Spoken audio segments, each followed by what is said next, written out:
ദേശീയപാത 85 നടന്നു വന്നിരുന്ന നിർമ്മാണ ജോലികൾ നിർത്തിവെക്കുവാൻ ജില്ലാ ഭരണകൂടത്തിന്റെ ഉത്തരവ്. മൂന്നാറിലേക്ക് എത്തുന്ന വിനോദസഞ്ചാരികളുടെ തിരക്ക് വർദ്ധിച്ചതോടെ ദേശീയപാത നിർമ്മാണം ഗതാഗത കുരുക്കിന് ആക്കം കൂട്ടുന്നുവെന്ന കാരണത്താലാണ് തീരുമാനം. ഇനി ഒരു അറിയിപ്പ് ഉണ്ടാകും വരെ നിർമ്മാണ ജോലികൾ നിർത്തിവെക്കാനാണ് ഉത്തരവ്. കഴിഞ്ഞ ഏതാനും ദിവസങ്ങളായി മൂന്നാറിലേക്ക് സഞ്ചാരികളുടെ ഒഴുക്കു തുടരുന്ന സ്ഥിതിയുണ്ട്. സഞ്ചാരികളുടെ തിരക്കേറിയതോടെ മൂന്നാറിലും പരിസര പ്രദേശങ്ങളിലും ഗതാഗത കുരുക്കും രൂക്ഷമാണ്.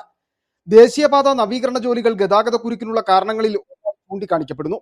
വലിയ യന്ത്രങ്ങൾ ഉപയോഗിച്ചാണ് പലയിടത്തും മണ്ണ് നീക്കം ചെയ്യുകയും സംരക്ഷണ ഭിത്തി നിർമ്മിക്കുകയും ഒക്കെ ചെയ്യുന്നത്. ഈ സമയത്ത് റോഡിൽ ഗതാഗതം നിയന്ത്രിച്ചാണ് നിർമ്മാണ ജോലികൾ നടത്തുന്നത്.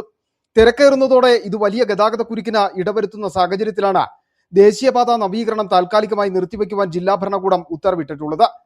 ഇനിയൊരു അറിയിപ്പ് ഉണ്ടാകും വരെ പണികൾ നിർത്തിവെക്കുവാനാണ് ജില്ലാ ഭരണകൂടത്തിന്റെ ഉത്തരവ്. വാളറ മുതൽ മൂന്നാർ വരെയാണ് നിലവിൽ ദേശീയപാതയിൽ നിർമ്മാണ ജോലികൾ നടക്കുന്നത്. ഓടകളുടെ നിർമ്മാണവും സംരക്ഷണ ഭിത്തി നിർമ്മിച്ച റോഡിന് വീതി കൂട്ടുന്ന ജോലികളുമാണ് നടക്കുന്നത്. ദേശീയപാതയ്ക്ക് പുറമെ ആനച്ചാലിലടക്കം മൂന്നാറിന്റെ സമീപ പ്രദേശങ്ങളിലൊക്കെയും ഗതാഗത കുരുക്ക് രൂക്ഷമാണ്. City vision, Munnar.